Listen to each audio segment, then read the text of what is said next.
Alex, what is it? Sorry, Mom, I just had a horrible nightmare that Fallen Kingdom was just okay. After a troubled production, Jurassic Park 3 was released to the big screen in July of 2001 and was the first in the series to not be helmed by Steven Spielberg, this time by Joe Johnston. After seeing the first two movies on VHS and enjoying the heck out of both, I was very quick to place a hold on a copy of this one, because seeing more humans running from more dinosaurs was pretty much all I cared about. Here I am going to be critical as I am with any other movie, and beware, there are a few spoilers in this review. I'm with the majority of viewers who say that Jurassic Park 3 is the worst of the series. However, I still don't think it's terrible. It's got some genuine moments of entertainment, but its flaws are the biggest and most clear and present out of any in the series. The first problem with this movie? The tagline. In a franchise known for some spine-tingling taglines, Jurassic Park, an adventure 65 million years in the making. The Lost World, something has survived. Jurassic World, the park is open. And now with Fallen Kingdom, life finds a way. The one for Jurassic Park 3 is a misfit. This time, it's not just a walk in the park. If I'm not mistaken, it wasn't the first time either. Or the second time for that matter.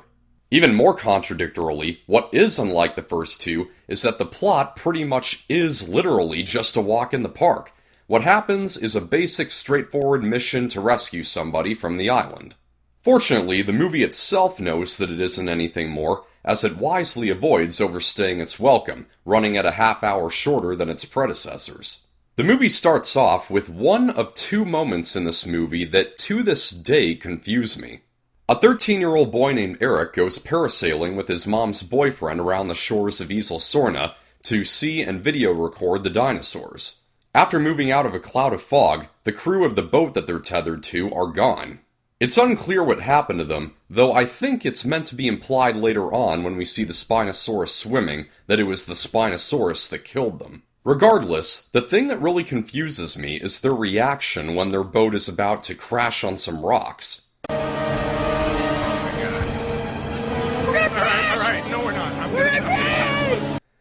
What are you panicking about? Sure, it's going to crash, but what is it going to do to you when you're 50 feet in the air, safe as a bird?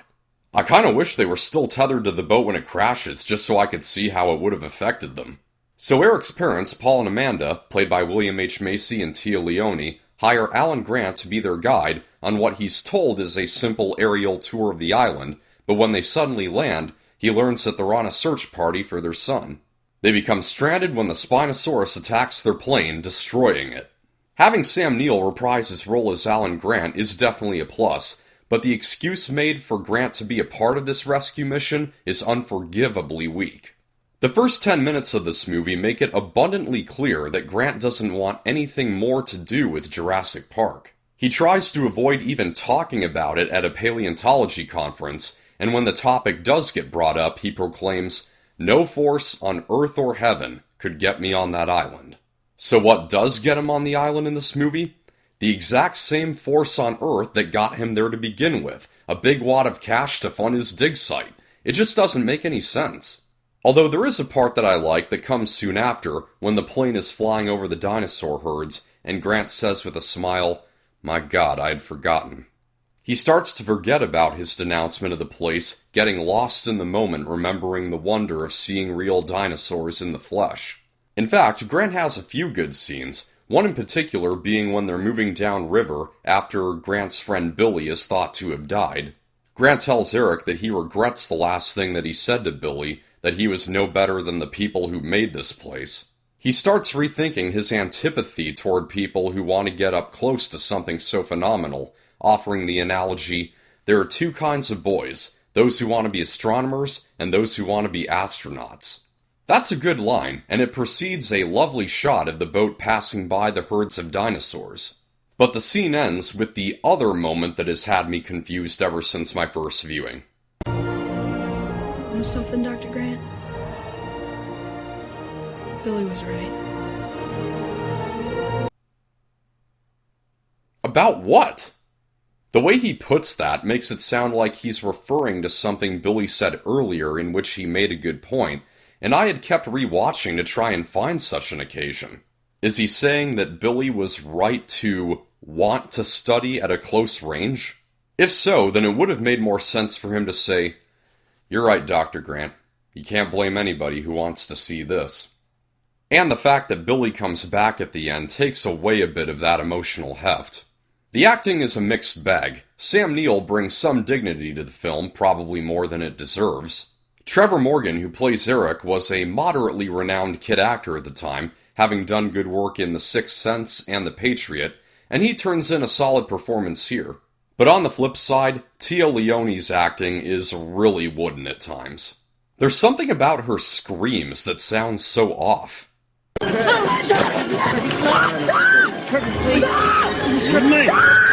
Is it just me, or does she sound as though she's underwater when she screams? One of the most criticized parts of this movie is that even though Laura Dern returns as Ellie, we learn that she and Alan broke up somewhere along the line, and were never told how or why.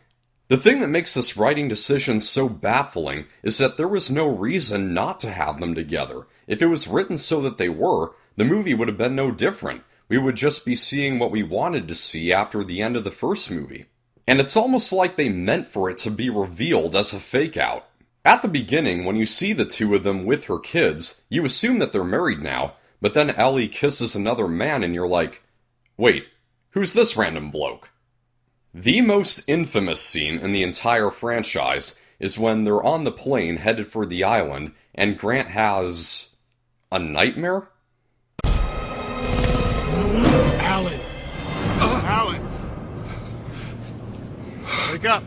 That's their idea of a terrifying dream sequence to foreshadow the future? It's hilarious! Never mind the fact that he happens to be dreaming the type of quill-headed raptor that he hasn't seen yet, but just look at how the raptor has its arms chilling on the seat in front of it as it casually says his name. I get the giggles every time I see it. But the worst decision made with this movie in my mind was replacing the T-Rex with a Spinosaurus as the king of the dinosaurs. They do so by means of a fight scene with the two predators, the Spinosaurus being the victor and then the main threat for the rest of the movie. Killing off and replacing the icon of Jurassic Park is the worst idea in the long sad history of bad ideas for movies. The Spinosaurus is only the start of the film's evident marketing purposes. There are other instances when it gets obvious that they're just shoehorning in new dinosaurs for the sake of selling more toys. For example, there's a brief moment where a Ceratosaurus shows up, but it doesn't seem to take any notice of the humans, and then it just leaves. We also get the first Ankylosaurus in the series, for all of 9 seconds. It's just one shot randomly placed in the middle of the movie. We don't even see the humans looking at them. For all we know, they're on opposite sides of the island. And while the film once again is visually impressive overall, something about the effects on the Ankylosaurs actually looks kind of iffy, which is a first for the franchise. Considering that and the movie's shorter runtime, it's a wonder that it costs more to make than the first two. Fortunately, the effects on the Ankylosaurs did get better in Jurassic World.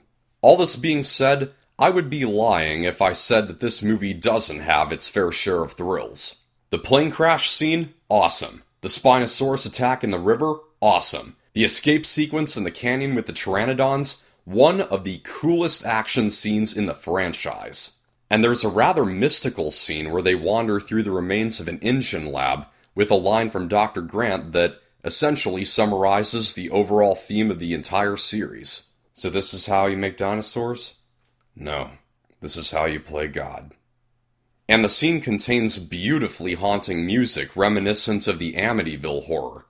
In fact, all the new score from Don Davis is great. Out of all the tracks in the sequels, the rising drum beat that we hear in the moments before the Pteranodon emerges from the fog is the piece that comes closest to rivaling the opening title music from the first movie on the scary factor.